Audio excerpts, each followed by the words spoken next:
Assalamualaikum warahmatullahi wabarakatuh. Perkenalkan, nama saya Siti Sulaiho, SPDI MPD. Saya adalah salah satu dosen di Prodi Pendidikan Bahasa Arab Universitas Kyai Haji Abdul Wahab Hasbullah, Jombang. Pada kesempatan kali ini, izinkan saya untuk menjelaskan pernyataan diri dosen dalam unjuk kerja Tridharma Perguruan Tinggi atau PDD UKT PT bidang pengajaran. Tujuan dari pemaparan ini adalah sebagai salah satu syarat mengikuti sertifikasi dosen tahun 2022. Pada kesempatan kali ini, saya akan menjabarkan salah satu dari mata kuliah yang saya ampu, yaitu mata kuliah Nahwu 3 Al-Majrurat wa Al-Nida yang mencakup prinsip DIA, yaitu Delivery, Interaction, and Assessment. Adapun outline dari mata kuliah Nahwu 3 Al-Majrurat wa Al-Nida adalah: yang pertama, identitas dan deskripsi mata kuliah; kedua, capaian pembelajaran mata kuliah atau CPMK; 3, sistem pembelajaran; 4, materi pembelajaran; 5, metode pembelajaran; 6, sistem penilaian; dan yang terakhir adalah rekaman video proses pembelajaran. Baiklah, kita membahas pada outline yang pertama, yaitu identitas dan deskripsi mata kuliah. Mata kuliah Nahwu 3 Al-Majrurat wa Al-Nida diajarkan pada semester genap tahun ajaran 2021-2022. Memiliki bobot 2 SKS dan berstatus wajib. Mata kuliah Nahwu 3 Al-Majrurat wa Al-Nida memiliki mata kuliah prasyarat, yaitu Nahwu 2 Al-Mansubat wa Al-Tawabi. Sementara pengampu dari kedua mata kuliah ini adalah saya sendiri, yaitu Siti Sulaiho, SPDI MPD. Deskripsi mata kuliah. Mata kuliah Nahwu 3 Al-Majrurat wa Al-Nida merupakan mata kuliah MKK atau mata kuliah keilmuan dan keterampilan bagi jurusan pendidikan bahasa Arab. Mata kuliah Nahwu 3 Al-Majrurat wa Al-Nida dimaknai sebagai mata kuliah yang mempelajari, membahas, mengamati, dan membedah perubahan bentuk cer pada kata benda atau isim dan nida.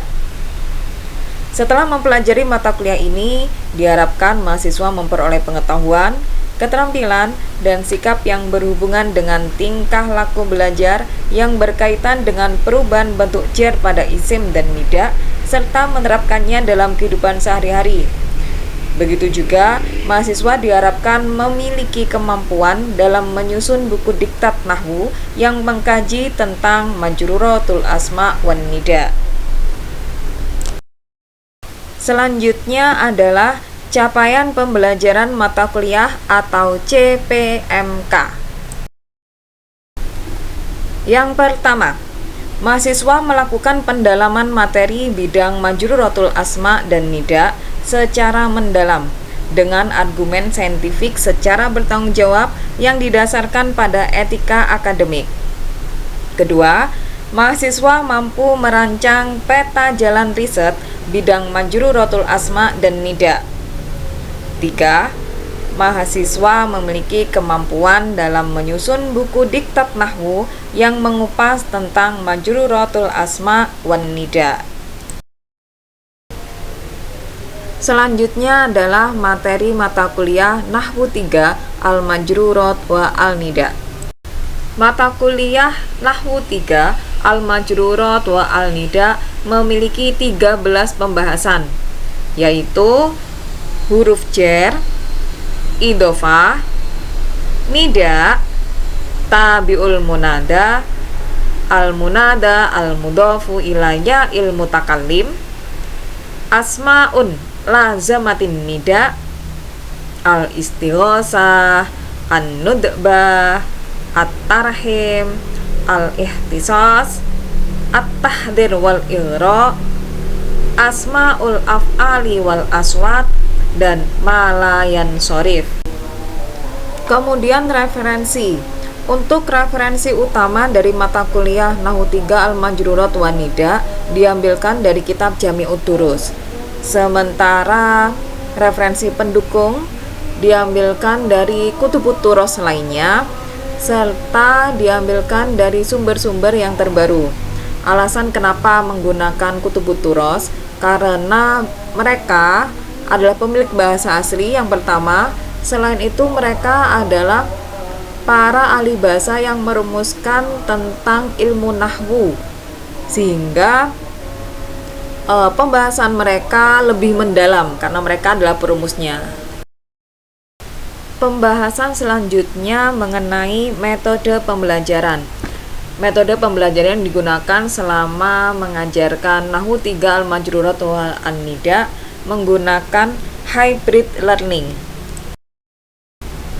Hybrid learning adalah metode pembelajaran yang menggabungkan sistem pembelajaran tatap muka dengan pembelajaran berbasis online. Selama pembelajaran, terdapat etika yang perlu diperhatikan oleh mahasiswa. Etika pembelajaran selama tatap muka meliputi 1. Mahasiswa datang tepat waktu. 2. Berpakaian sopan. 3. Memakai masker. 4. Menjaga jarak duduk selama di dalam kelas. 5. Mempelajari materi dan mengerjakan tugas tepat waktu. 6. Mengikuti pembelajaran dengan baik dan bertanggung jawab.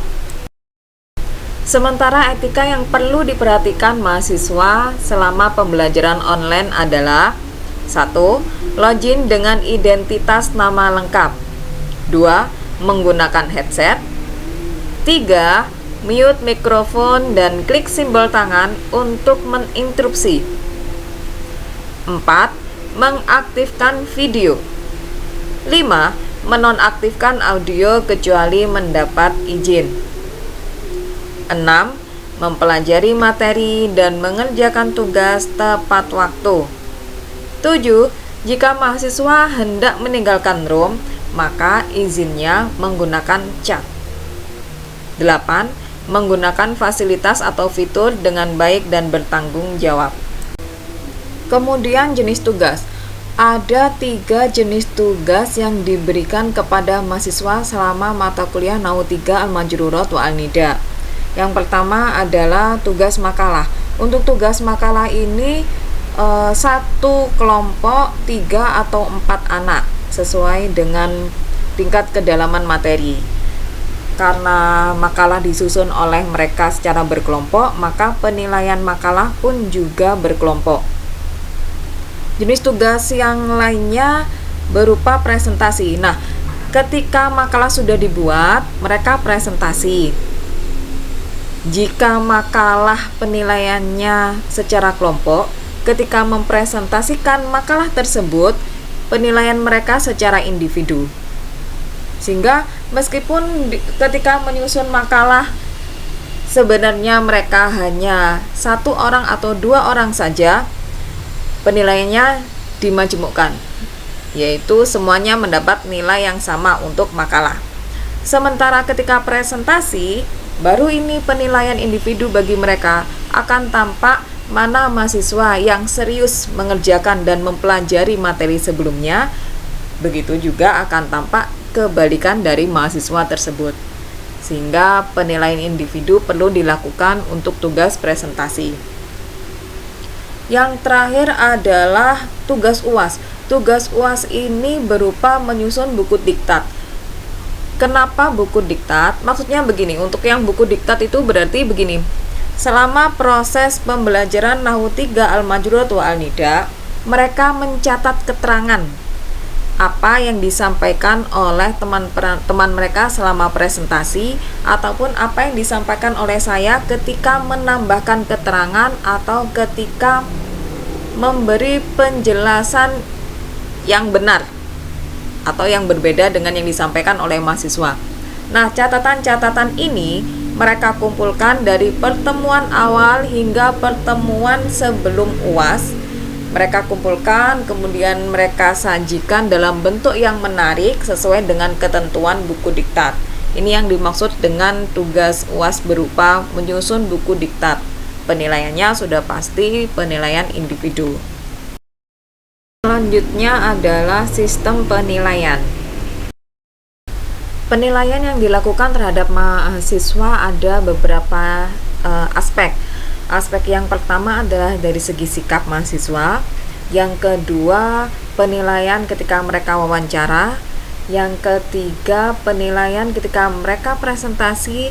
Dan yang keempat, penilaian akan tugas akhir mereka yang berupa penyusunan buku diktat. Nah, untuk penilaian sikap diambilkan dari etika mahasiswa selama mengikuti pembelajaran tatap muka dan juga etika mahasiswa ketika mengikuti pembelajaran online. Adapun skornya terbagi menjadi 4. Mahasiswa mendapatkan nilai penuh yaitu nilai 4. Kategorinya selalu, jika mahasiswa selalu melakukan sesuai pernyataan. Skor 3, kategorinya sering, yaitu apabila mahasiswa sering melakukan sesuai pernyataan dan kadang-kadang tidak melakukan. Skor 2, kategori kadang-kadang, apabila mahasiswa kadang-kadang melakukan dan sering tidak melakukan. Skor 1, kategori tidak pernah, yaitu apabila mahasiswa tidak pernah melakukan sama sekali. Untuk nilai, skor 4 nilainya setara dengan 90. Skor 3 nilainya setara dengan 70. Skor 2 nilainya setara dengan 50. Dan skor 1 nilainya setara dengan 30. Seperti yang sudah dijelaskan bahwa aspek pengamatan sikap diambilkan dari pembelajaran tatap muka dan pembelajaran online. Dengan demikian, komponennya pun juga sama seperti komponen yang ada di dalam etika selama pembelajaran tatap muka dan etika selama pembelajaran online.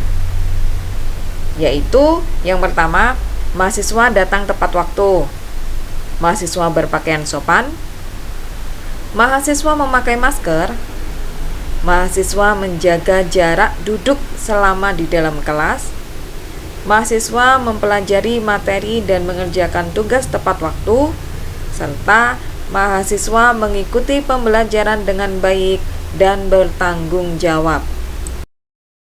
Sementara aspek pengamatan sikap selama pembelajaran online meliputi mahasiswa login dengan identitas nama lengkap, mahasiswa menggunakan headset, mahasiswa mute mikrofon dan klik simbol tangan untuk menginterupsi. Mahasiswa mengaktifkan video dan menonaktifkan audio kecuali mendapatkan izin. Mahasiswa mempelajari materi dan mengerjakan tugas tepat waktu. Mahasiswa izin via chat jika meninggalkan room. Dan mahasiswa menggunakan fasilitas atau fitur dengan baik dan bertanggung jawab. Grade penilaian tugas makalah. Grade sangat kurang dengan skor 20. Indikator kinerja, tidak ada ide yang bagus untuk menyelesaikan masalah. Referensi dan teknik penulisan sangat kurang. Grade kurang dengan skor 21 hingga 40. Indikator kinerja, ada ide yang dikemukakan namun kurang sesuai dengan permasalahan. Referensi dan teknik penulisan kurang relevan dan kurang jumlahnya. Grade cukup, skornya 41 hingga 60. Ide yang dikemukakan jelas dan sesuai, namun kurang inovatif. Referensi relevan, jumlahnya cukup, dan teknik penulisan cukup. Grade baik, skor 61 hingga 80. Indikator kinerja, ide yang dikemukakan jelas, mampu memecahkan masalah, dan inovatif. Akan tetapi, cakupannya kurang luas. Referensi yang dipilih relevan, jumlahnya memadai, dan teknik penulisan bagus. Kemudian, grade sangat baik dengan skor 81 hingga 90. Indikator kinerja, ide jelas, mampu menyelesaikan masalah, dan inovatif dengan cakupan yang luas. Referensi yang dipilih sangat relevan, jumlah sangat memadai, dan teknik penulisan sangat baik. Rubrik penilaian bedah materi atau presentasi. Grade sangat kurang, skor 20, indikator kinerja, tidak ada ide yang bagus untuk menyelesaikan masalah. Grade kurang, dengan skor 21 hingga 40, jika ada ide yang dikemukakan, namun kurang sesuai dengan permasalahan. Grade cukup, dengan skor 41 hingga 60, jika ide yang dikemukakan jelas dan sesuai, namun kurang inovatif. Grade baik, dengan skor 61 hingga 80, jika ide yang dikemukakan jelas, mampu memecahkan masalah, inovatif, namun cakupannya kurang luas. Grade sangat baik, dengan skor 81 hingga 90, jika ide jelas, mampu menyelesaikan masalah, inovatif, dengan cakupan yang luas. Rubrik penilaian terakhir adalah penilaian tentang penyusunan buku diktat. Skor rendah antara 20 hingga 50, skor tinggi antara 60 hingga 90. Indikator kinerja meliputi judul menarik, rumusan subbab sesuai dengan bidang kajian, subbab atau subtema tersusun secara sistematis, pengembangan materi secara mendalam, layout isi buku dikemas dengan menarik, tata tulis sesuai dengan ketentuan bahasa, dan jumlah sumber pustaka sesuai ketentuan. Selanjutnya adalah cuplikan video dari proses pengajaran Nahwu 3 Al-Majrurat wa Al-Nida. Tadi sudah dijelaskan bahwa proses pembelajaran berupa hybrid learning, yaitu penggabungan antara pembelajaran tatap muka dan pembelajaran online. Untuk cuplikan video yang akan ditampilkan adalah ketika proses pembelajaran tatap muka. Assalamualaikum warahmatullahi wabarakatuh. Waalaikumsalam warahmatullahi wabarakatuh. Anak-anak, bagaimana kabar hari ini? Alhamdulillah, luar biasa. Allahu Akbar. Oke, bagus. Semangat kalian dilanjutkan. Oke, anak-anak, sekarang kita bahasnya tentang nida. Nida itu artinya apa? Panggilan. Menurut kalian, nida itu masuk di silot apa? Silotnya? Masdar yang apa? Kemudian madinya ikut wazan apa? Fa'ala. Berarti dia masuk ke apa? Masuk ke sulasi mujarrad. Sulasi mujarrad. Oke, ada jawaban lainnya? Jawaban lain ada? Masuk ke fa'ala. Nada, yunadi, nidaan. Maksudnya sehingga kata nida itu masdar dari sulasi mujarrad atau masdar dari rubai mujarrad atau masdar dari sulasi mazid rubai yang mana? 1, 2, atau 3? 1, 2, atau 3? 3 itu yang apa berarti? Fi'il sulasi majid rubai. Fi'il sulasi mazid rubai. Iya. Sebenarnya nada itu madi berasal dari sulasi mujarrad. Nada, tapi ikut sulasi mazid rubai wazan apa? Fa'ala. Sehingga jadinya gimana? Nada. Oke, bagus. Ditasrif anak. Nada yunadi nidaan wa munatan fa huwa munadin wa talaka munatan nadi la tunadi munatan munada. Dua. Masa cuma 2 aja? Coba lagi. Nada.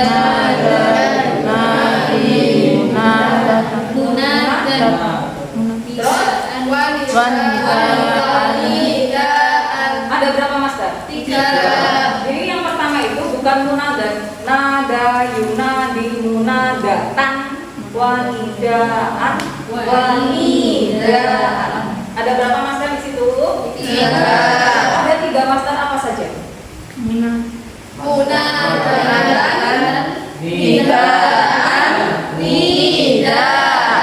Dan semuanya 3 ini artinya sama, yaitu Panggilan. tapi kenapa anak-anak yang digunakan justru yang kedua, yang nidaan, bukan yang pertama atau yang ketiga? Sebenarnya kalian mau menjawab atau saya saja? Oke, saya saja. Sebenarnya baik menggunakan yang ketiga yaitu nidaan itu juga boleh. Cuman karena sebagian ada yang menggunakan versi yang ketiga, nidaan, ada ya-nya. Cuman yang lebih masyhur digunakan adalah versi yang kedua, yaitu tanpa ya setelah nidaan. Itu kenapa di banyak kitab nahwu yang digunakan adalah bentuk masdar wahid yang nidaan, bukan yang nidaan. Oke, dari sini paham anak-anak? Bagus.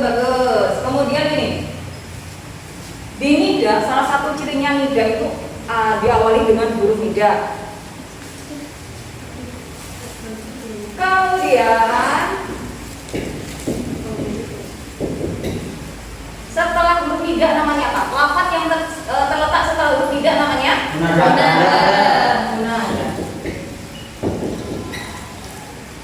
Berarti munada selalu terletak bisa enggak di balik posisinya? Tidak. Berarti jika ada munada berarti harus ada huruf nida. Jika ada munada berarti harus ada huruf nida. Kemudian anak-anak, setelah munada ada namanya enggak? Tapi